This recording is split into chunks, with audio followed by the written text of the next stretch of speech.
Oke, pada pertemuan kali ini kita akan membahas tentang bagaimana cara mengisi database pada tabel yang sebelumnya kita pernah buat ya di pertemuan sebelumnya.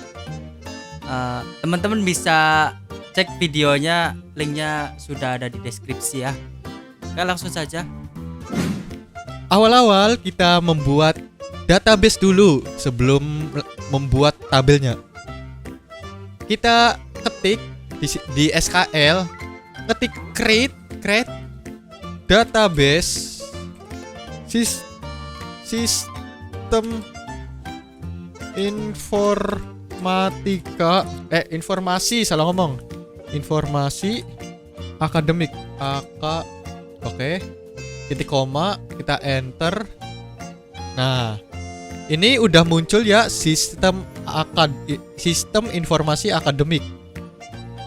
Kita ketik di oke aja. Nah, jika kita udah masuk, tandanya ini di sini database sistem informasi akademik. Oke, terus kita buat table. Nah, untuk table saya udah mempersiapkan. Oke, saya akan oper lagi ke Tiro. Baik, di sini kita akan ketikkan database untuk tabelnya ya.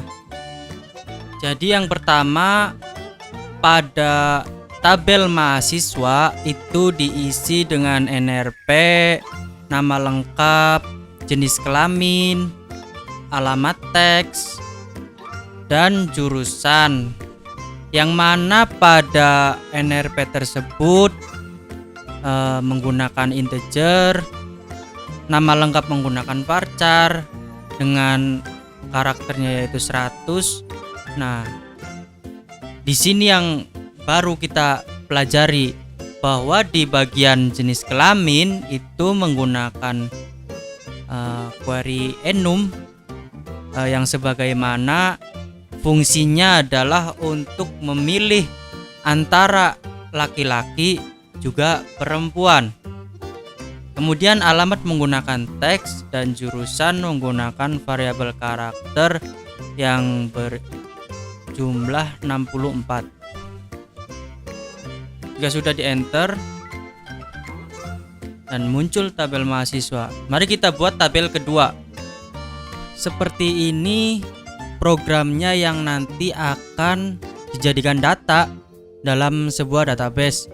Jadi query insert into tersebut itu berfungsi sebagai query yang mana nantinya menambahkan data baru dalam sebuah database.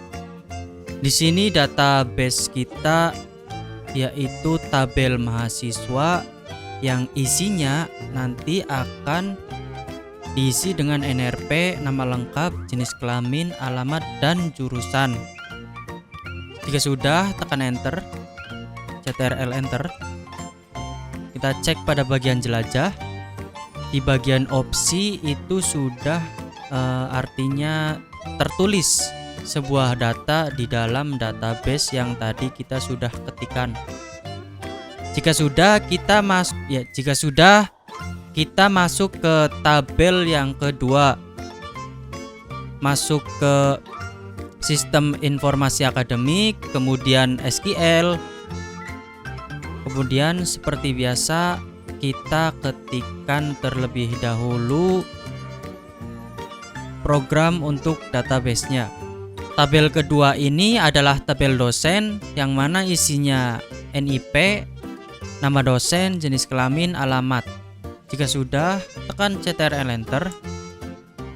Kemudian kita akan mengisi data ke dalam tabel dosen.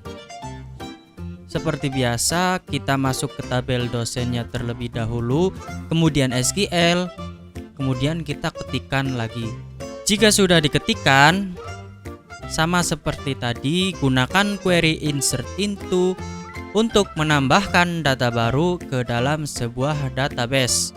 Data baru tersebut untuk tabel dosen yaitu ada NIP, nama dosen, jenis kelamin, dan alamat. teman-teman semua bisa ketikkan sesuai keinginan teman-teman masing-masing. Ini hanya sebuah contoh untuk pembelajaran ya. Jika sudah, kemudian CTRL Enter dan cek pada bagian jelajahi. Pada bagian opsi itu sudah tertulis data yang tadi kita ketik. Jika seperti ini itu artinya tidak ada error ya. Kemudian kita ke sistem informasi akademik, buat tabel yang baru untuk tabel yang ketiga. Ketikkan programnya.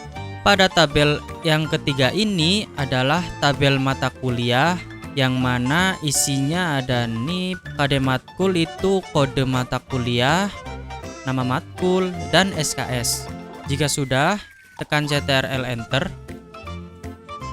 Kemudian seperti biasa kita akan isi datanya terlebih dahulu. Klik SQL, kemudian Insert into seperti tadi. Baik, pada tabel ketiga ini seperti biasa kita gunakan query insert into yang fungsinya adalah untuk menambahkan data baru ke dalam database, yang mana data tabel kita, data mata kuliah itu isinya adalah KD matkul, nama matkul, dan SKS.